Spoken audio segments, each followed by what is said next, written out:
Exercise 3.1 का second question है। इसको करवाने से पहले मैं आपको तीन फॉर्म्स बता दूं जो सेट्स के अंदर बेसिकली यूज़ होती हैं। सबसे पहले आपके पास जो सबसे बेसिक फॉर्म होती है वो यूज़ होती है टेबुलर फॉर्म, जिससे आप लोग सेट्स को इंट्रोड्यूस करते हैं कि ये ऐसे होते हैं सेट्स। फॉर एग्जांपल, मैं एक सेट लिख रहा हूँ 2 4 6 8 एंड सो ऑन। इसके स्टार्टिंग में ज़ीरो भी लगा देते हैं, तो 0 2 4 6 8 एंड सो ऑन। ये आपका टेबुलर फॉर्म में आप इस तरह सेट को रिप्रेजेंट करते हैं। फिर उसके बाद आपके पास आ जाती है डिस्क्रिप्टिव फॉर्म।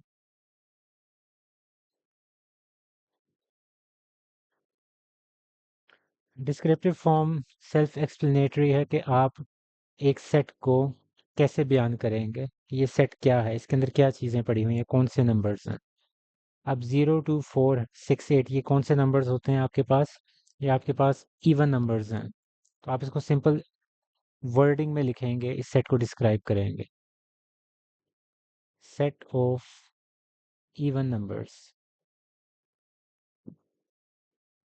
तो ये आपकी डिस्क्रिप्टिव फॉर्म आ गई। और फिर जो हमने क्वेश्चन 1 में की थी वो आपके पास सेट बिल्डर फॉर्म होती है, या उसको आप सेट बिल्डर नोटेशन कह सकते हैं।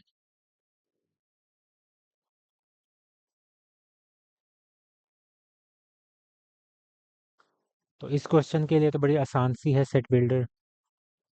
X such that X belongs to E. तो ये आपकी सेट बिल्डर नोटेशन आ गई, क्योंकि इवन नंबर्स हैं और वो सारे ही इवन नंबर्स आपके इसमें शामिल हो गए। आपने ये नहीं बताना, आपने एक्स तो बता दिया और साथ में साथ आपने उसका जो सेट है वो भी डिफाइन कर दिया। तो इसके अंदर कोई बाउंड्रीज नहीं है, कोई रेंज नहीं है उसकी, क्योंकि वो जीरो से स्टार्ट हो रहे हैं। इवन नंबर स्टार्ट ही जीरो से होते हैं, तो जीरो से स्टार्ट हो रहे हैं और वो आगे चलते जा रहे हैं। तो इसके आप इस वजह से आपको वो जो लेस देन और ग्रेटर देन वाला जो सिस्टम है वो इसमें चलाने की ज़रूरत नहीं है। तो ये आपकी होती है सेट बिल्डर नोटेशन। तो ये तीन तरह की फॉर्म्स होती हैं जो आप यूज़ करते हैं।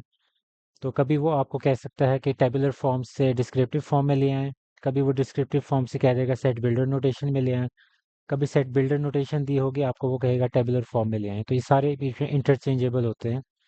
तो क्वेश्चन इसी तरह बनेंगे। अगर आप 25% कंसेप्चुअल पेपर बना, जो कि इस साल उम्मीद है कि बनेगा, तो उसमें आपके पास यही होगा कि आपके कुछ भी हो आ सकता है। तो उसके अंदर ये चीज़ें भी इम्पोर्टेंट है कि किस फॉर्म से किस फॉर्म में किस तरह कन्वर्ट करना है। लेकिन सबसे पहले यही ज़रूरी था जानना आपका कि ये तीन फॉर्म्स होती कौन कौन सी हैं।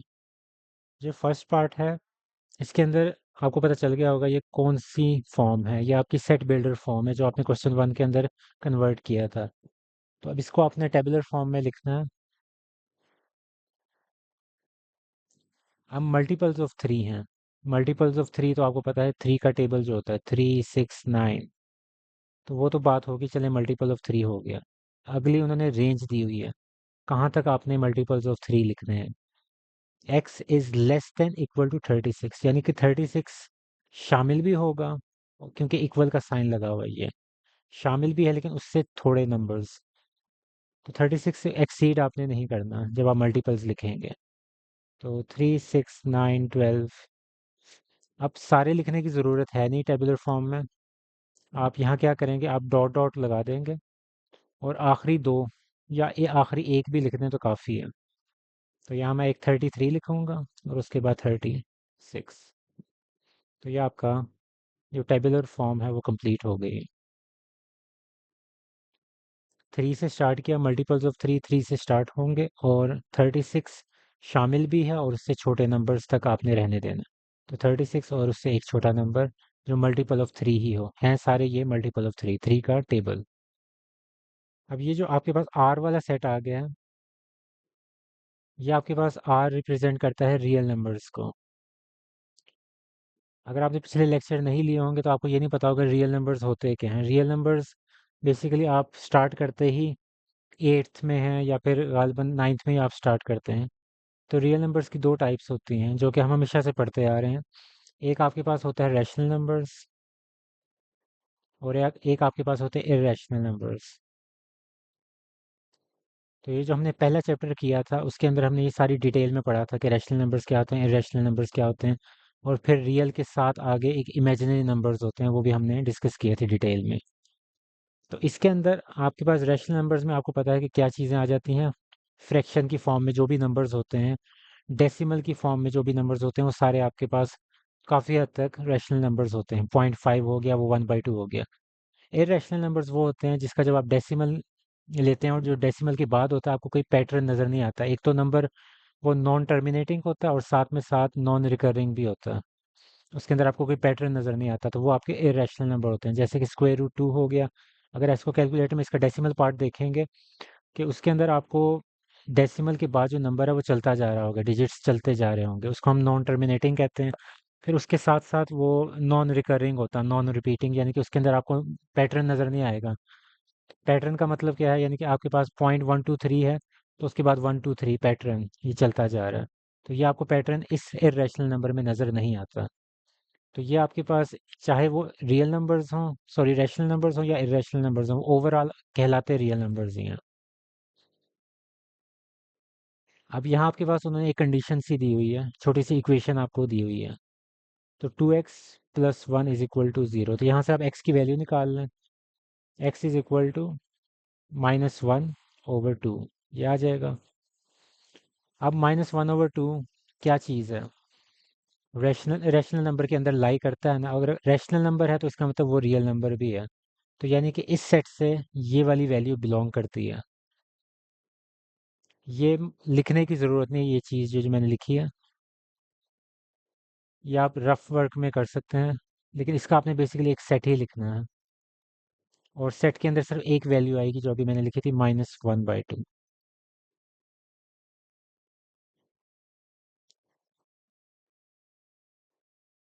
फ़र्ज़ करें अगर आप यहाँ वैल्यू निकालते और वो आ जाती -1/2 आयोटा आ जाती। अब आपको पता है कि वन चैप्टर में हमने पढ़ा था आयोटा वाली वैल्यू कौन सी होती हैं। वो आपके पास इमेजिनरी नंबर्स होती हैं। सेट हमारा कौन सा उन्होंने कहा हुआ है, रियल नंबर्स का। तो अगर ये वैल्यू आती इस इक्वेशन को सॉल्व करने से, तो वो वाली वैल्यू आप यहाँ नहीं लिख सकते थे।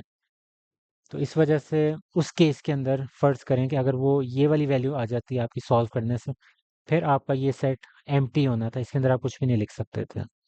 तो ये चीज़ मैटर करती है कि यहाँ से आपके पास वैल्यू कौन सी निकल के आ रही है, और क्या वो वैल्यू जो इन्होंने सेट दिया हुआ है यहाँ, उससे बिलोंग करती भी है कि नहीं करती। तो ये दोनों चीज़ें देखनी है, फिर आप अपने सेट के अंदर वो वाली वैल्यू लिख सकते हैं। अब p है तो p तो आपको पता है प्राइम नंबर्स का सेट होता है। और प्राइम नंबर्स अगर जिसको नहीं पता, वो ये होते हैं जो सिर्फ अपने आप पे और वन के टेबल पे डिवाइड होते हैं। और यहाँ इन्होंने एक कंडीशन दी हुई है कि x जो है ना <12 होगा, यानी कि 12 से नीचे नीचे आपने प्राइम नंबर्स लिखने हैं सिर्फ। तो प्राइम नंबर्स लिखना स्टार्ट कर दें, 2, 3, 5, 7, 11। और 12 से ऊपर आप जा नहीं सकते, और 12 खुद भी प्राइम नंबर नहीं होता। अब इस पार्ट के अंदर आपको डिवाइजर्स निकालने हैं 128 के। डिवाइजर्स कह लें या आप फैक्टर्स कह लें, एक ही बात है। तो इसकी फैक्टराइजेशन कर लें, वहाँ से आपको फैक्टर्स मिल जाएंगे। 64, 32, 16, 8, 4 और 2।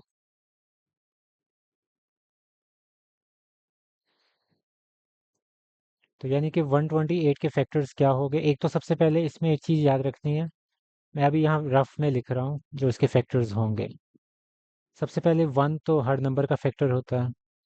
फिर आपके पास यहाँ से आपने स्टार्ट कर देना है, ये जो आपके पास ये जो नंबर्स हैं, इनको आपस में मल्टीप्लाई करके जो निकलते हैं वो आपके फैक्टर्स आ जाएंगे।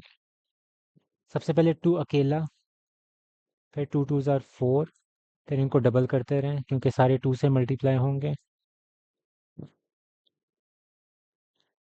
4 2 ज़ार 8, 16, 32, 64, और आखिर में आपका जो अपना नंबर होता है 128, क्योंकि 128 के टेबल के अंदर भी 128 आएगा। तो ये आपके पास सारे फैक्टर्स आ जाते हैं। और फिर अमूमन ये भी होता है कि अगर आप इनमें से आपस में किसी को मल्टीप्लाई कर दे तो हो सकता है कि वो भी आपके पास फैक्टर हो, तो उसकी भी पॉसिबिलिटी होती है, तो चेक कर लें।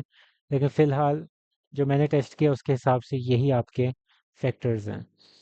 और अमूमन आप जब चेक करते हैं फैक्टर्स को, तो आपने उसके हाफ तक ना, जो नंबर आपको दिया गया है उसके हाफ तक आपने टेस्ट करना रुक जाना है। जिस तरह 128 था नंबर आपके पास, तो उसका हाफ 64 है, तो 64 तक आप चेक कर लेंगे। अगर वो फैक्टर्स बन रहे हैं तो ठीक है, वरना 64 के बाद आप कैलकुलेट ना भी करें तो कोई मसला नहीं है, क्योंकि 64 से लेके 128 तक कोई भी फैक्टर नहीं होगा।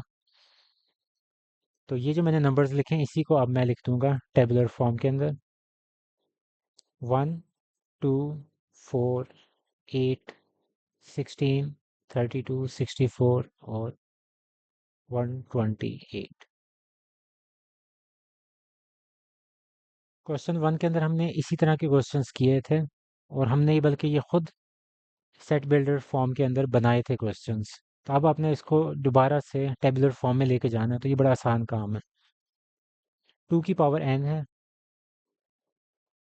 और n की वैल्यू क्या है वो आपने देखनी है। और n नेचुरल नंबर्स का सेट है, यानी कि आप स्टार्ट पोजीशन आपकी 1 से होगी। और लेस देन 8 है, यानी कि आपने सिर्फ 7 तक नंबर्स वैल्यूज को पुट करना है। तो सबसे पहले, क्योंकि नेचुरल नंबर्स है, 1 से स्टार्ट होंगे, 2 की पावर 1 2, फिर 2 की पावर 2 4, और ये आपने 7 तक वैल्यूज प्लेस करनी है, आपका आंसर आ जाएगा जो साइड पे। ये जो नंबर्स है यही आपकी टेबुलर फॉर्म की वैल्यूज हैं। 8, 2 की पावर 4 16, 5 32, 6 64 और 7 128। तो 2 से लेके 128 तक ये वाली वैल्यूज आपकी टेबुलर फॉर्म के अंदर आप लिख देंगे। 2, 4, 8, 16, 32, 64 128। अब इसी क्वेश्चन को फर्ज करें, थोड़ा सा चेंज कर लें, क्योंकि हम यहाँ कॉन्सेप्चुअली भी डील कर रहे हैं इन क्वेश्चंस को। फर्ज करें अब यही एन जो लिखा हुआ है, कैपिटल एन नेचुरल नंबर्स का, अब फर्ज करें ये अगर होल नंबर्स का बन जाता, यहाँ डब्ल्यू लिखा होता कैपिटल, तो फिर क्या होना था? फिर क्योंकि होल नंबर्स आपके स्टार्ट होते हैं 0 से, तो उसमें एक वैल्यू मजीद ऐड हो जानी थी। ये जो मैं पर्पल से लिख रहा हूँ ये एक्स्ट्रा वर्क है, तो एक वैल्यू मजीद ऐड हो जानी थी। आपने जो रिप्लेस करनी थी वो 0 अब आपने ऐड करना था, तो 2 की पावर 0 1। तो अब आपने स्टार्ट करना था 1 2 4, यहाँ आपके पास एक 1 भी आ जाना था। तो अगर ये होल नंबर्स का सेट होता, डब्ल्यू का होता, तो फिर आपने इसको इस तरह देखना था। तो हर चीज़ की आपको वैल्यू पता होनी चाहिए कि ये किस मकसद के लिए लिखा हुआ है, इसका मकसद क्या है और इसका मकसद क्या है। ये आपका फॉर्मूला है, ये आपका सेट बता रहा है, और ये आपको बता रहा है कि आपने रेंज क्या है आपकी वैल्यूज़ की। अब यहाँ आपके पास एक फार्मूला दिया हुआ है, इक्वेशन दी हुई है, इस इक्वेशन को सॉल्व कर लें, रफ में कर लें बेशक सॉल्व, या बेशक नीट में कर लें। x + 4 = 0, तो यहाँ से x की वैल्यू अगर आप निकालेंगे तो क्या आ जाएगी? -4।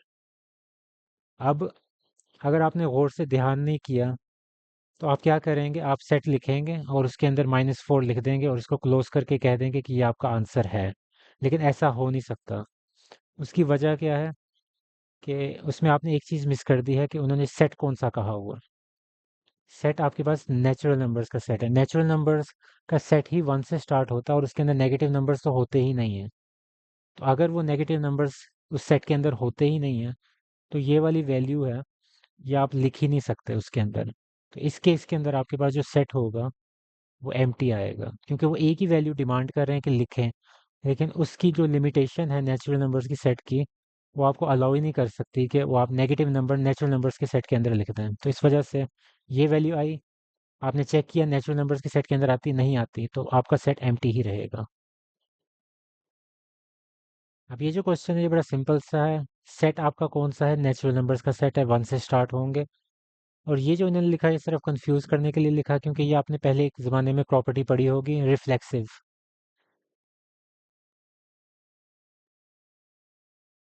ये शायद इसी किताब में पढ़ी थी हमने, फर्स्ट चैप्टर के अंदर। रिफ्लेक्सिव प्रॉपर्टी होती है, यानी कि हर नंबर अपने बराबर तो होता ही है, यानी कि 1 = 1 होता है, 2 = 2 होता है। तो ये तो उसके लिए ज़रूरी होता है। तो इसी वजह से नेचुरल नंबर्स के जो सारे ही सेट्स, सारे ही एलिमेंट्स होते हैं, 1 हो गया, 2 हो गया, 3 हो गया, 1 1 के बराबर होगा, 2 2 के बराबर होगा, तो ये सारे इस प्रॉपर्टी को फॉलो करते हैं। तो इस वजह से क्या होगा आपके पास, 1 से लेके सारे नंबर्स इन्फिनिटी तक आपके पास सारे नंबर्स इस पार्ट का, इस सेट का हिस्सा होंगे। तो 1 से स्टार्ट करते हैं क्योंकि नेचुरल नंबर्स हैं, 1 2 3 4 5 सो ऑन। तो ये आपका,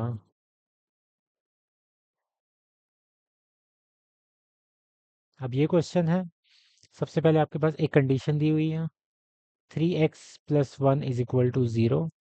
यहाँ से x की वैल्यू निकाल लें, 3x = -1, 1 उस साइड पे चला गया, यहाँ से अब आप 3 इधर मल्टीप्लाई हो रहा है, उस साइड पे आके डिवाइड हो जाएगा। तो x की वैल्यू आ गई -1/3। तो जिस तरह पिछले वाले पार्ट में एक इस तरह का सिचुएशन आई थी कि आपने नंबर तो निकाल लिया x की वैल्यू, लेकिन आगे आपने सेट भी तो देखना है ना। तो सेट आपके पास कौन सा है, आपके पास z सेट है। z वाला सेट कौन सा होता है, इंटीजर्स का होता है। इंटीजर्स में आपने, आप लोगों को ये भी पता होगा कि इंटीजर्स के अंदर कभी भी फ्रैक्शंस नहीं आते। तो जब फ्रैक्शंस आती ही नहीं है, क्योंकि जो z वाला सेट होता है वो आपका इंटीजर्स का सेट होता है, 0 हो गया, माइनस +1 2 3, इस साइड पे ये पॉजिटिव नंबर्स चलते जा रहे हैं, इस साइड पे नेगेटिव नंबर्स चलते जा रहे हैं, लेकिन ये सारे नंबर्स आपके पास फ्रैक्शन के अंदर कोई नंबर नहीं होता, आपके पास एग्जैक्ट नंबर्स होते हैं, 1 है, 2 है, 3 है, इस तरह।